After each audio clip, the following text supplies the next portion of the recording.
नमस्कार, India first news के इस खास प्रोग्राम में आपका बहुत बहुत स्वागत है। दर्शकों, अग्निपथ योजना को लेकर देश भर में अलग अलग जगह से विरोध की खबरें आ रही हैं। जो तस्वीरें आ रही हैं वो काफ़ी विचलित करने वाली हैं। देश का जो युवा है वो ट्रेन में, रेलों में आग लगाता नजर आ रहा है, टायर जला रहा है, कई जगह उत्पात की खबर आ रही है और अब कई विपक्षी सियासी दल भी इस विरोध प्रदर्शन में जुड़ते नजर आ रहे हैं। तो अब ये जानना बेहद जरूरी है कि आखिर अग्निपथ योजना का क्या हाल होगा। क्या कृषि कानून की तरह देश के प्रधानमंत्री इस योजना को भी वापस ले लेंगे? क्या अग्निवीरों को लेकर जो भारत सरकार ने जो रणनीति बनाई है वो कारगर साबित नहीं हो पाएगी? आखिर क्या होगा इस योजना का हाल और क्या इसमें कुछ परिवर्तन या बदलाव हो सकते हैं? इन तमाम सवालों का जवाब जानने की हम कोशिश करेंगे प्रसिद्ध ज्योतिषाचार्य पंडित विनोद गौतम जी से। पंडित जी, आपका बहुत बहुत स्वागत है। पंडित जी, अग्निपथ योजना जो कि 14 जून को जिसकी घोषणा हुई है देश के रक्षा मंत्री राजनाथ सिंह जी के द्वारा, इस योजना का क्या कुछ आप भविष्य देख रहे हैं? ये अग्निपथ, अग्निवीर योजना, ये मंगल से संबंधित योजना इसको कह सकते हैं। मंगल प्रधान योजना है। मंगलवार को इस योजना का शुभारंभ हुआ। मंगल की राशि वृश्चिक, उस समय चंद्रमा था जिस समय पर इस योजना का शुभारंभ हुआ। देखा जाए तो कन्या लग्न की इस पत्रिका में मंगल की दृष्टि लग्न पर है। गुरु अपनी स्वयं की राशि में बैठ करके और लग्न को देख रहा है। अन्य भागबल, कर्मबल और कुंडली की विवेचना के अनुसार देखा जाए तो इस महत्वाकांक्षी योजना इसको कह सकते हैं। ये शैशवावस्था में जरूर है और वर्तमान समय पर इसमें चूंकि अग्निकारक अंगारक योग का प्रभाव बना हुआ है, इसलिए कुछ चीज़ें जो अभी अराजकतापूर्ण इसके खिलाफ जो जा रही हैं वो अभी कुछ समय के लिए ही हैं। इसके पश्चात यही योजना बहुत ही लोकप्रिय योजना होगी। आपने कहा पंडित जी बेहद लोकप्रिय योजना आगे जाने पे बनेगी, तो ये जो विरोध हो रहा है वो क्या प्रायोजित है या युवाओं को भ्रमित किया जा रहा है या सरकार अभी तक ये समझाने में नाकामयाब रही है कि इस योजना से फ़ायदे क्या होंगे? क्योंकि इससे पहले भी हमने देखा था कि कृषि कानून को भारत सरकार ने बेहद अच्छा बताया था, लेकिन वो किसानों को समझा पाने में कामयाब नहीं हो पाई थी। बड़ा आंदोलन का स्वरूप ले लिया और बाद में हमारे देश के प्रधानमंत्री ने उस योजना को वापस लिया। तो क्या कुछ अग्निपथ योजना के बारे में आप देख रहे हैं इस परिप्रेक्ष्य में? इस योजना को अगर वापस लेने का अगर कोई ऐसा सवाल है तो ये योजना चूंकि इतनी बली प्रधान स्थिति में है, इसमें जो ग्रह दृष्टि डाल रहे हैं वो एक सैन्य कारक ग्रह मंगल की दृष्टि है और गुरु अर्थात समाज के और संस्कृति के संबंधित ग्रह गुरु की दृष्टि अपने स्वयं की राशि में बैठ करके है। तो ये योजना बहुत ही दीर्घकालिक तक चलने वाली योजना मानी जा सकती है। ये इसमें बदलाव संभव है, लेकिन जैसे कि कृषि की जो योजनाएं थीं और वो वापस लेनी पड़ी, तो इन योजनाओं के संबंध में इसके जन्मकालिक थोड़ा सा इसका प्रभाव अनुकूल नहीं है। जैसे किसी बच्चे का जन्म होता है, वो जन्म के समय अगर उसके ग्रह अनुकूल नहीं है तो वो आईसीयू में आ जाता है, लेकिन वो आईसीयू से कहीं ना कहीं उबरता है और भविष्य में हो सकता है देश का प्रधानमंत्री और राष्ट्रपति भी बन जाता है। तो ये ग्रह योग शुरू के हैं। ग्रह राज्यम प्रेक्षामी, ग्रह राज्यम हरेण चौ। यानी आप कह रहे हैं कि इस योजना में बदलाव तो संभव है, लेकिन इसे भारत सरकार वापस नहीं लेगी, इस तरह के ग्रह नक्षत्र संकेत दे रहे हैं। जी, देखा जाए तो इसमें स्पष्टता ग्रहों के संकेत ऐसे हैं कि किंग कुर्वन्तु ग्रहा सर्वे यथे केंद्रे बृहस्पति। अगर केंद्र का बृहस्पति दोनों केंद्रों का होकर के वो केंद्र में बैठा है, तो जिस समय पे इस का जन्म हुआ, अग्निवीरों का जब जन्म हुआ, तो उस समय पे जो ग्रह की स्थितियां हैं वो अनुकूल होने के कारण और उस पर गुरु की पूर्ण दृष्टि होने के कारण ये योजना दीर्घकालिक रहेगी, अल्पायु योजना में नहीं आ सकती है। ये काफ़ी लंबे समय तक चलेगी, पंडित जी बता रहे हैं, और काफ़ी लोकप्रिय भी आने वाले समय में हो जाएगी। कुछ बदलाव ज़रूर इसमें संभव है।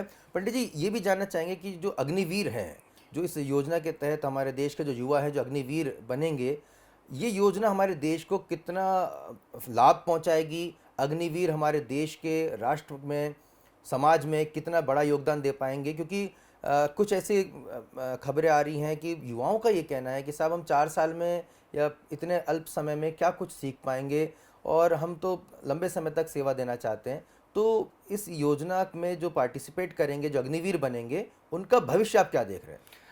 देखा जाए तो इस योजना से उत्पन्न अब इसकी संतान, क्योंकि ये योजना का जन्म हुआ, अब इससे उत्पन्न होने वाली संतान अर्थात पंचम भाव की जो स्थितियां बन रही हैं वो उपयुक्त हैं और इस योजना के दीर्घकालिक और नाम होने में भी ये कमी प्रदर्शित नहीं कर रही हैं। देखा जाए तो स्वतंत्र भारत की जो प्रभाव राशि है मकर, उसके स्वामी शनि हैं, तो ये न्याय कारक ग्रह वर्तमान समय पर अपनी राशि में विचरण कर रहे हैं और गुरु जो सामाजिकता, धार्मिकता और अन्य क्षेत्रों में जो जिसको डिसिप्लिन कह सकते हैं, तो इन दोनों का सम्मिश्रण मंगल, ये तीनों ग्रह मिलकर के, क्योंकि ये छोटे मोटे कोई ग्रह नहीं है, ये तीनों मिलकर के राष्ट्र की समृद्धि में सहायक है। तो ऐसे में ये जो हमारी अग्निवीर जो पैदा होंगे या अग्निवीर के जो प्रमाण पत्र जिनके निकलेंगे और राष्ट्र के लिए, उनके लिए ये राष्ट्र के लिए भी वो सहायक होंगे और उनके लिए राष्ट्र की जो स्थितियां हैं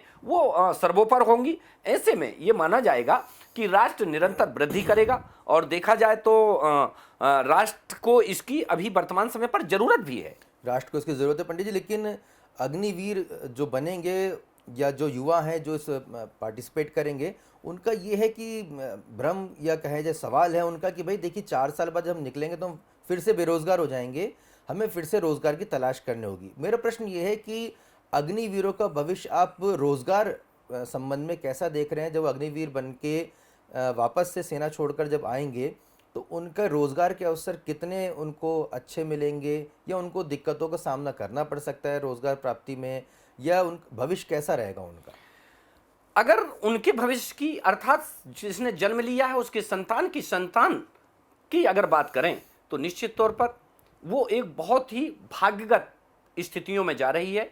अगर देखा जाए कुंडली के परिप्रेक्ष्य में भारतीय राष्ट्रीय कुंडली के जो ग्रह हैं उनको अगर पटल पे हम अग्निवीरों के जो पटल पर रखें तो ये उनके भविष्य को सुरक्षित करती है।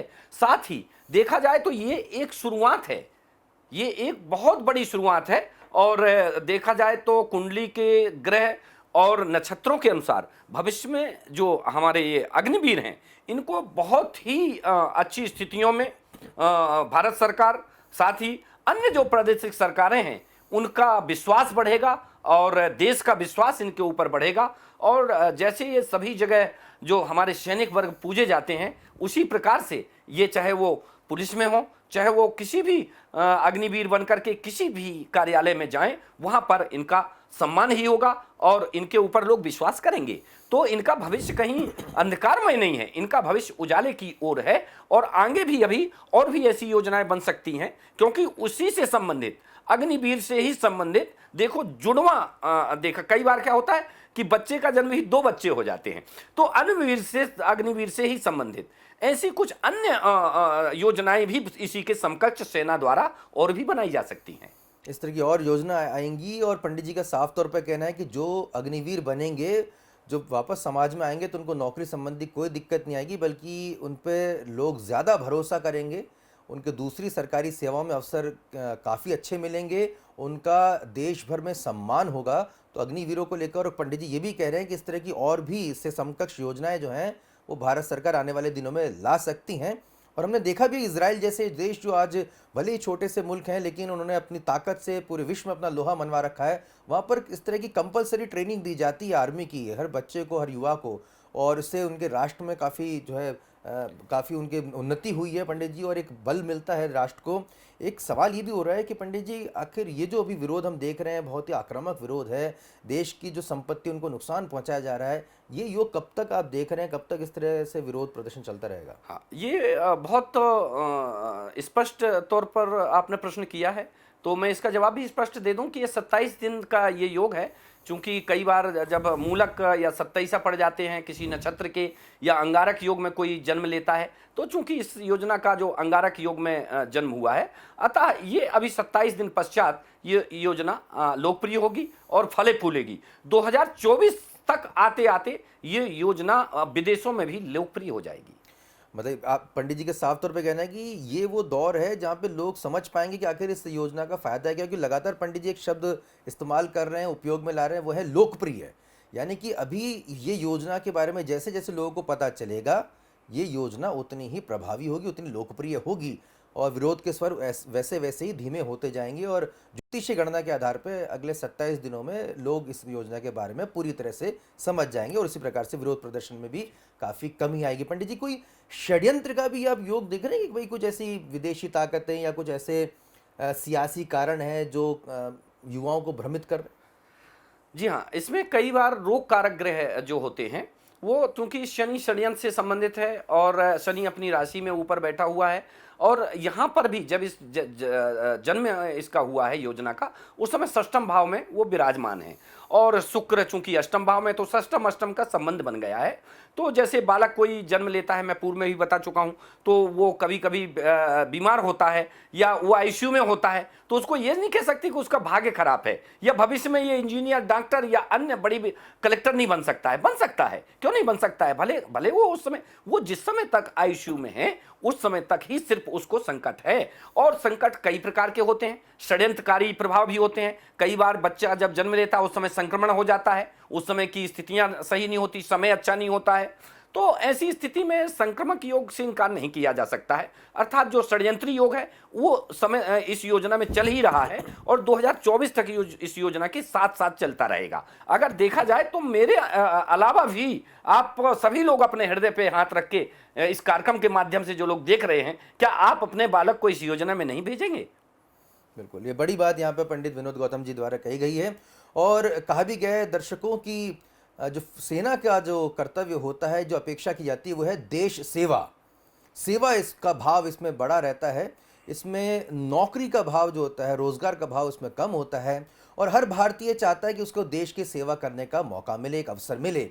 और ये कुछ ऐसी ही योजना है जहाँ पर हर भारतीयों को ज़्यादा से ज़्यादा संख्या में मौका मिल सकेगा कि वो अपने घर के जो युवा हैं उनको राष्ट्र सेवा के लिए तत्पर कर सकें, उनका अनुशासन का पाठ मिल सके। और आप सोचिए कि जितने अनुशासित हमारे युवा जब इन समाज में आएंगे तो उनके सामने कोई भी गलत काम नहीं कर पाएगा।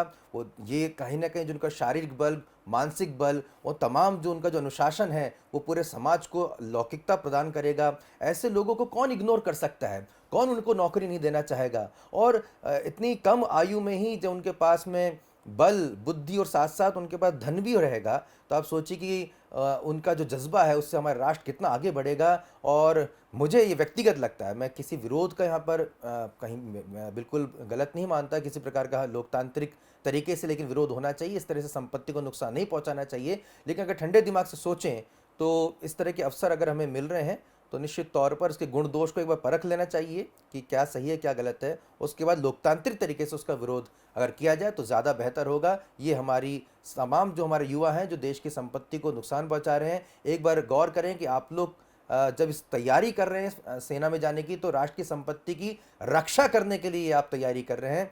आप जैसे युवा निश्चित तौर पर भ्रमित हुए हैं जो राष्ट्र की संपत्ति को नुकसान पहुंचा रहे हैं, एक बार ज़रूर गौर करें। और पंडित जी, आपको बहुत बहुत धन्यवाद। आपने गणना के आधार पर इस योजना का विश्लेषण किया, अपने व्यक्तिगत विचार भी रखे, आपका बहुत बहुत धन्यवाद। तो दर्शकों, आपको ये प्रोग्राम कैसा लगा? आप और कुछ क्या जानना चाहते हैं? हमें कमेंट के जरिए ज़रूर बताइएगा। अगर आपको ये वीडियो पसंद आया तो नीचे दिए गए लाल बटन को दबाकर आप चैनल को सब्सक्राइब कर सकते हैं। अगर वीडियो पसंद आता है इसको लाइक और ज़्यादा से ज़्यादा शेयर अवश्य करें। नमस्कार।